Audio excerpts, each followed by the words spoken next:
Let me tell you about Haruto. Haruto, smart guy, got a job at a global tech firm, fluent in English. But every Monday morning, he was silent. He told me, I just don't know what to say when everyone is talking about their weekends. So he just smiled and nodded.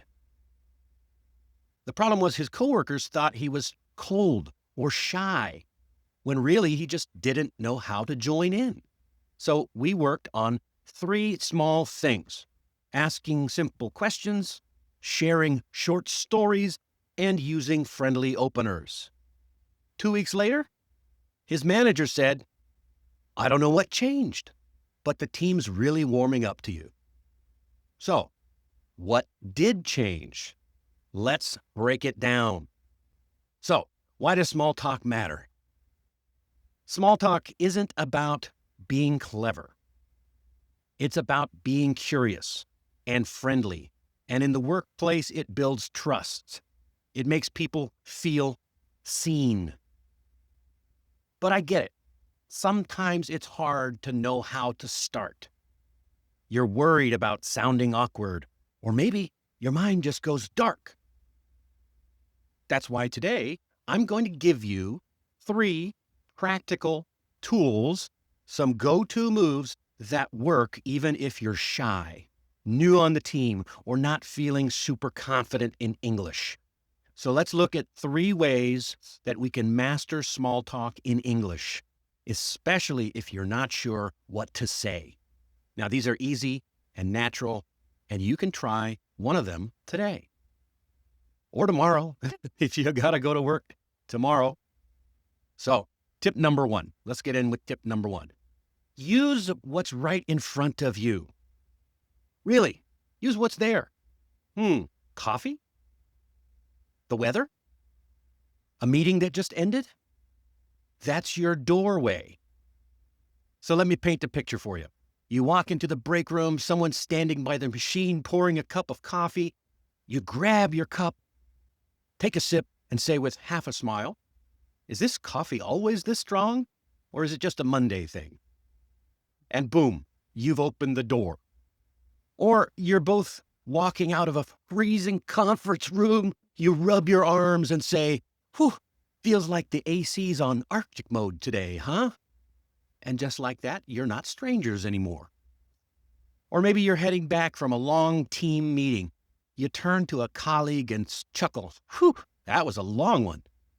Do they always go that long here? So these comments are light. They're observational and low pressure. You're not asking anyone to reveal their life story. You're just noticing the moment and using it. And those small moments, they are the start of real connections. That's how you get those little conversations started. Okay, tip number two. Asking easy questions. People love to talk about themselves, so give them a chance. Picture this. You're walking toward the elevator with a colleague. You don't know him very well, so you smile and say, got any fun plans for this weekend? They chuckle and say, well, if chasing my kids around a soccer field counts as fun, then yes. So there you go. Suddenly you've got something to work with. You can follow up with. You could say, how old are your kids? Or do you coach the team too? See, you've got things that will keep that conversation fueled. Or maybe you're in the lunchroom and you say, what do you usually do for lunch around here? I'm still trying to find the good spots. Or you've just asked a friendly, easy question and maybe even gotten a food recommendation out of it. You can ask about their work history. Even a simple, how long have you worked here, can lead to shared experiences, advice, or a laugh about your mutual first week. Simple questions, easy answers, but the results are big. Tip number three, and this ties into ties into Monday's episode where we talked about storytelling. Share a tiny story. You let people know that you're human too. You don't need a speech. just a sentence or two that adds a little flavor. For example, imagine you're chatting before a meeting starts. You say, I tried a new restaurant over the weekend. I ate way too much. Oh, I was so full. Someone across the table might chime in and say, oh yeah? Where? And boom, now you're swapping food recommendations. Or you're waiting for the elevator and say, oh, my dog woke me up at 5 a.m. today. He thinks he's my alarm clock. Suddenly the person next to you smiles and says, oh, mine too, except it's a cat, and she screams. So these tiny stories give people something to respond to. They're quick, they're real, and relatable. You're not trying to impress, just connect with people. And that is the magic of small talk. So let's go over a few phrases that keep the conversation going. Let's say you've started a conversation. Now what? You don't want it to just die after one awkward sentence, right? And so that's where these little phrases come in. So remember, begin with the setting that you're in. Ask easy questions. It gives them a chance to share with you. Share tiny stories. And then we use these little phrases to keep it going. We call them connector phrases. And keep these little phrases in your back pocket because they're like the jumper cables for a conversation. And they'll help you glide through small talk like a pro. So to show interest, you can use phrases like, oh, really? That sounds fun. This is a classic. You don't have to be impressed, just engaged. How about this one? No way. What happened next? That helps you to say, I'm listening.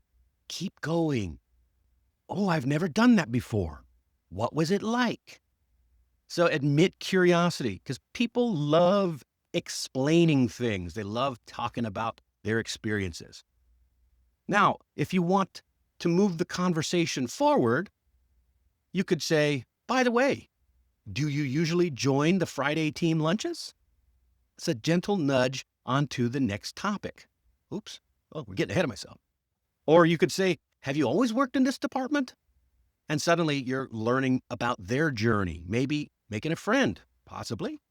And if you want to exit gracefully, everybody's always looking, how do I get out of this? Maybe the conversation isn't going well, but you still want to be polite. So exiting gracefully, you try something like, ooh, anyway, great conversation.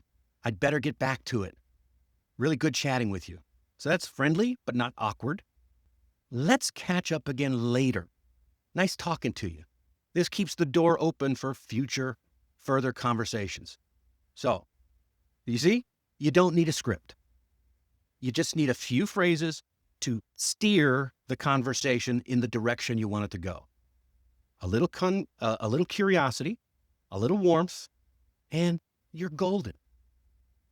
So the challenge for today, start one small conversation this week.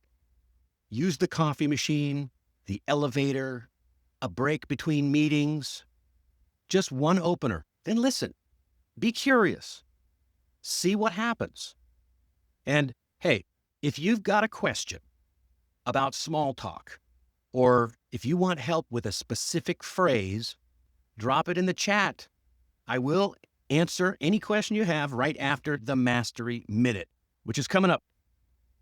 So if today's episode gave you a new phrase to try, I want you to hit the like button, share it with a friend, and don't forget to check out the full article at allaboutenglishmastery.com.